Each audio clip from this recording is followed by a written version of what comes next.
El estado de Oaxaca fue desde las épocas prehispánica y virreinal cuna de grandes culturas como la mixteca y la zapoteca.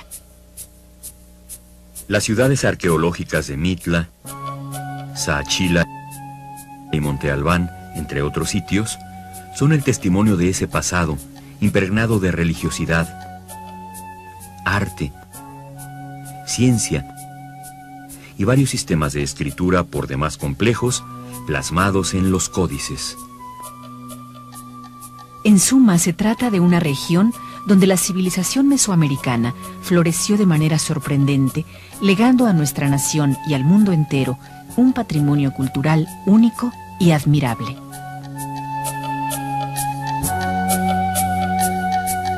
En la región del Istmo de Tehuantepec, donde los zapotecos eran el grupo hegemónico, se asentaron otros pueblos como los mijes de las tierras bajas vecinas y huaves y chontales de las llanuras costeras y montes que circundan la zona. Ninguno de estos grupos llegaron a constituir grandes estados y, por tanto, en distintos períodos de su historia fueron sometidos o por el reino zapoteco de Tehuantepec o por el reino mixteco de Tututepec.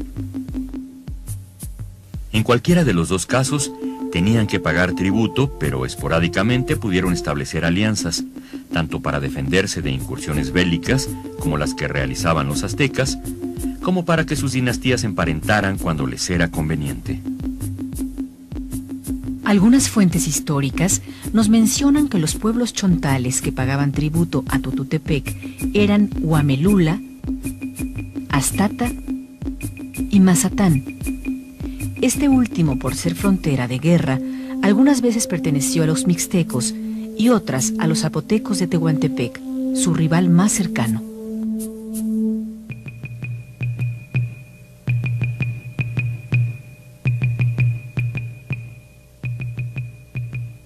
Los chontales de Oaxaca no tienen parentesco lingüístico con los de Tabasco y Chiapas, cuya lengua pertenece a la familia maya. Los chontales de esta región son, lingüísticamente hablando, un verdadero enigma. Su idioma está emparentado con lenguas de Honduras, de Sonora y de Baja California. Los asentamientos chontales más importantes se localizan desde la época prehispánica en los poblados de Tequisistlán y de Santiago Astata. En la actualidad se distinguen tres variantes de esta lengua: la de Huamelula y Astata, la de la Sierra y la de San Miguel Ecatepec, que por desgracia se encuentra en proceso de extinción.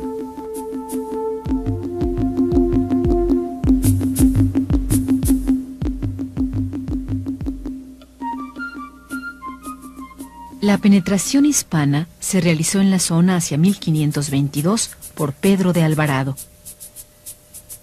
Según algunas fuentes históricas, se afirma que los chontales de esta región fueron reconquistados en 1527, pero en la década de 1560 se volvieron a insurreccionar. Todavía en el siglo XVII, los habitantes de esta zona se oponían fuertemente a las expediciones esclavizadoras de los españoles.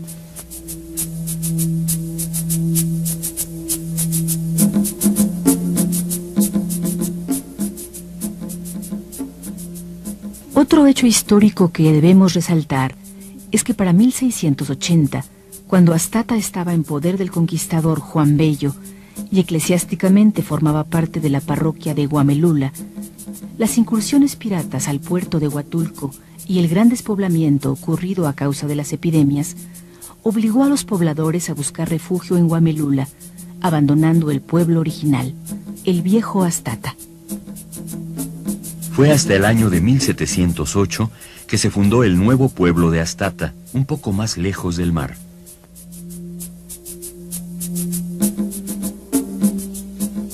El lienzo original, que procede de Santiago Astata y al que se le conoce también como lienzo de Texistlán y Tecuatepec, actualmente se custodia en la sección de testimonios pictográficos de la Biblioteca Nacional de Antropología e Historia. Este documento pictográfico está integrado por 6 lienzos de algodón de diferente tamaño, tejidos en telar de cintura. Su dimensión aproximada es de 2.80 por 1.70 metros. Se trata de un documento virreinal, probablemente del siglo XVI, y por su temática está clasificado como un documento histórico-cartográfico perteneciente a la zona oriental de Oaxaca. En la época colonial se preparaban estos planos con la finalidad de que los indígenas pudieran hacer valer su derecho de tierras y aguas ante la corona española, ya que frecuentemente fueron despojados de sus territorios. Se atribuye la compra de este lienzo a Ignacio Larrazábal, un coleccionista oaxaqueño. Existen copias fotográficas de este documento en la biblioteca de la Universidad de Harvard, atribuidas al arqueólogo Robert Mahler. El libro de tasaciones de los pueblos de la Nueva España del siglo XVI informa que el 10 de octubre de 1551 comparecieron ante el virrey los indios del pueblo de Astata para demandar que no les cargasen con más tributos. Tal vez para esa ocasión se preparó el lienzo.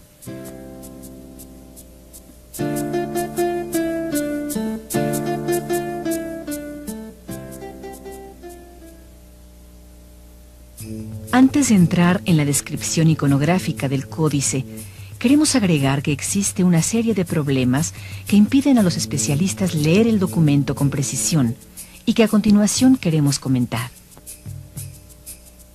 En primer lugar, se piensa que este no es un documento acabado, ya que, como se advierte, muchos sitios están indicados como era la tradición pictográfica mesoamericana, o sea, con el glifo correspondiente al cerro o tepetl, solo que a muchos les falta el glifo indicativo que da nombre al lugar. Por otro lado, existe una diferencia notable entre los estilos como están dibujados varios sitios y que se observa también en los ríos o corrientes de agua, lo cual hace pensar a los investigadores o que el lienzo fue pintado por dos tlacuilos o que por alguna razón se está ante representaciones diversas que se quisieron subrayar. Otro tipo de dificultad se encuentra en la carencia de glifos que dan nombre a los personajes representados, salvo dos casos que veremos en la descripción del lienzo. También tenemos que al lienzo se le adhirieron en algunos personajes y lugares trozos de papel engomado con caracteres latinos en lengua náhuatl que en ocasiones han causado confusiones graves en su interpretación. El problema fundamental al que se enfrentan los investigadores en este documento es que el glifo de la garza, que da nombre al pueblo de Astata, se encuentra dos veces representado y no aparece en la parte central, como suele ocurrir en otros documentos de este mismo género. Una posibilidad aún no confirmada sugiere que el viejo Astata es el glifo que aparece en el fragmento 4, donde se dibujó un ave encima de un peñasco, y que el nuevo Astata sea el glifo con cerro que aparece en el fragmento 2, en cuya cima está dibujada la garza proporcionalmente mayor al tamaño del cerro.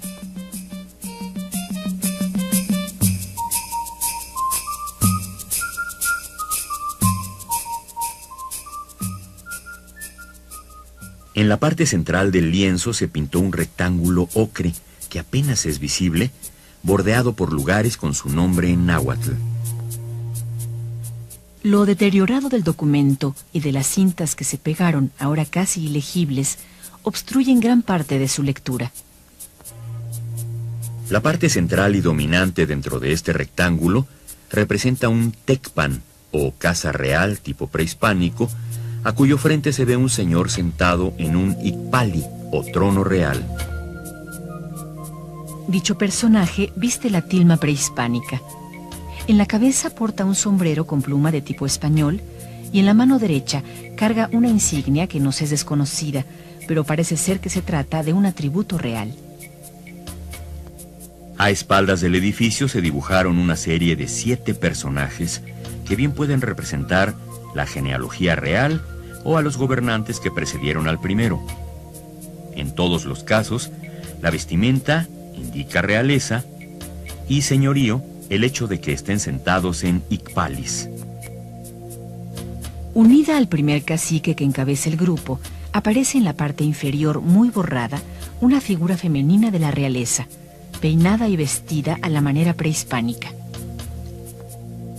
El tipo de peinado que porta, una trenza anudada sobre la cabeza sobresaliéndole de la frente, evoca algunos de los peinados que aparecen en los códices mixtecos, lo cual nos da pie para formular que se puede tratar de una alianza matrimonial en la que ella pertenece a ese grupo étnico.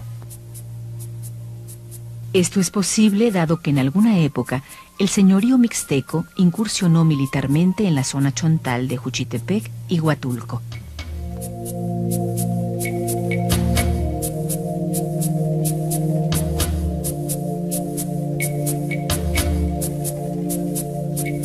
Todavía es un misterio para los investigadores saber cuál es el origen del grupo étnico que elaboró el lienzo, ya que posiblemente se refiera a la representación de un reino mixteco o de un reino zapoteco.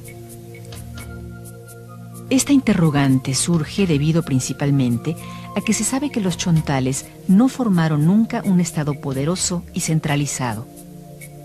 Esta hipótesis se refuerza porque frente al Palacio Real aparecen 4 indígenas tributarios, a uno de los cuales solo se le ve parte de la cabeza, porque el lienzo está roto en ese lugar. Estos están entregando diversos productos como lo hacían de manera tradicional. El indígena que encabeza este grupo tiene como característica un mechón de pelo retorcido levantado encima de la frente. A este mismo se le ve en la parte superior del cuadrángulo en la acción de llevar consigo un prisionero. También aparece en otro fragmento del códice sentado junto al glifo del sitio reconocido como Mextepec. Lo interesante de esta escena es que aparece encima de 6 tecpan o casas señoriales, pero de menor jerarquía a la representada en el centro del lienzo. Este personaje, al que podríamos llamar en lengua náhuatl como Tzoncoli, bien podría ser un importante cacique y guerrero chontal que, pese a su estatus, tendría que pagar tributo a la casa real mixteca o zapoteca. Bajando por el margen izquierdo del rectángulo, aparecen los 3 señores sentados junto a las casas reales o barrios de los que probablemente sean gobernantes, que completan el grupo tributario de la escena principal. Aparecen también 2 guerreros ricamente ataviados, portando su escudo o chimali, quienes llevan su nombre personal en el yelmo. Una de las razones que hace suponer a los investigadores que se trata de un documento inconcluso es que precisamente mientras al capitán de arriba se le colocó su asiento real como corresponde a su investidura, al de abajo solo se le colocó en posición sedente sin asiento. Los nombres de estos personajes están representados con los yelmos de Coatl, culebra, el de arriba, y Cuautli, águila, el de abajo. Al trabajar para esta investigación con el lienzo de Eguebea como fuente auxiliar, se encontró a 2 guerreros frente al señorío zapoteco de Tehuantepec que están representados con los glifos de serpiente y águila. Dicho códice es una relación de las conquistas zapotecas en diferentes territorios. Suponemos que se trata de nombres personales y no de órdenes militares. Por otro lado, al igual que ocurre en el lienzo de Astata, dichos guerreros observan a los tributarios que aparecen frente a los gobernantes.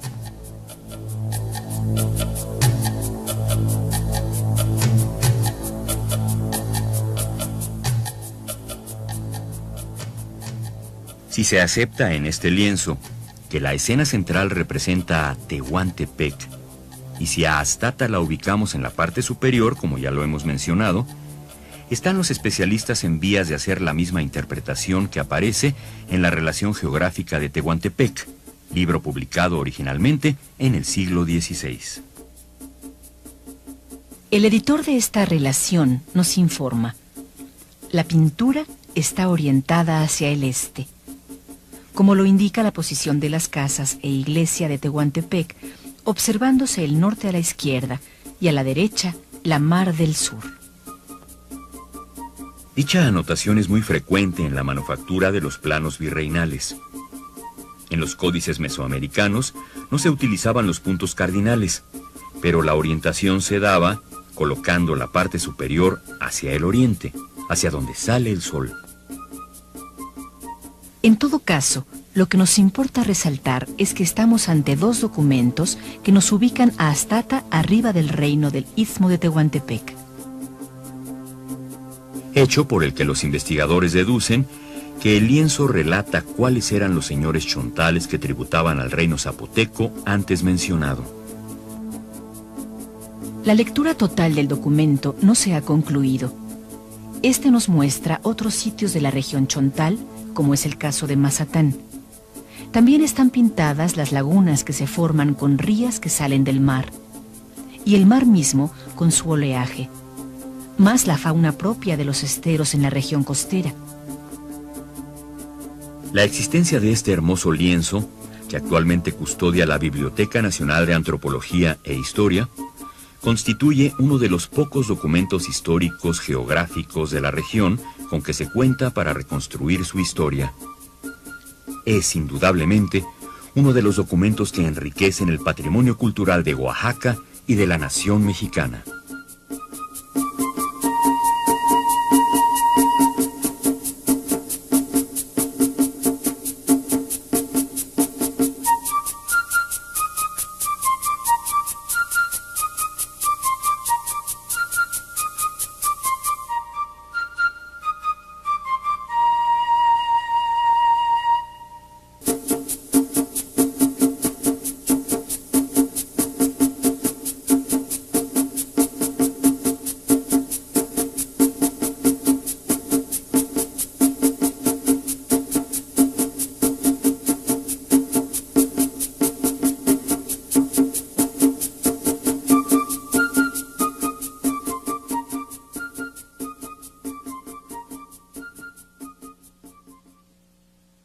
Otros sitios son el testimonio de ese pasado impregnado de religiosidad, arte, ciencia y varios sistemas de escritura por demás complejos plasmados en los códices. En suma, se trata de una región donde la civilización mesoamericana floreció de manera sorprendente, legando a nuestra nación y al mundo entero un patrimonio cultural único y admirable.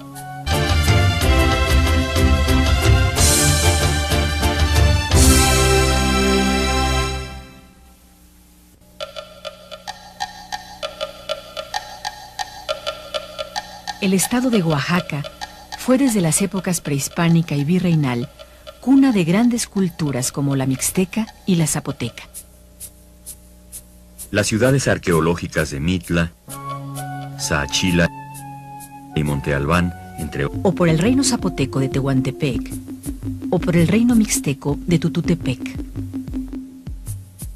En cualquiera de los dos casos, tenían que pagar tributo, pero esporádicamente pudieron establecer alianzas, tanto para defenderse de incursiones bélicas, como las que realizaban los aztecas, como para que sus dinastías emparentaran cuando les era conveniente. Algunas fuentes históricas nos mencionan que los pueblos chontales que pagaban tributo a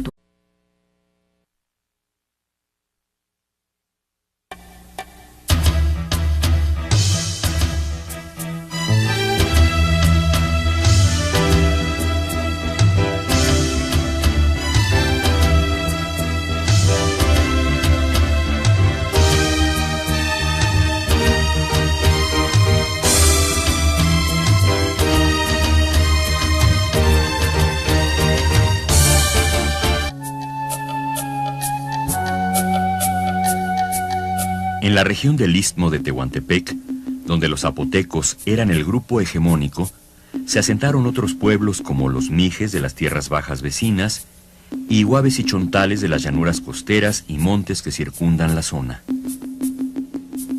Ninguno de estos grupos llegaron a constituir grandes estados y, por tanto, en distintos períodos de su historia fueron sometidos,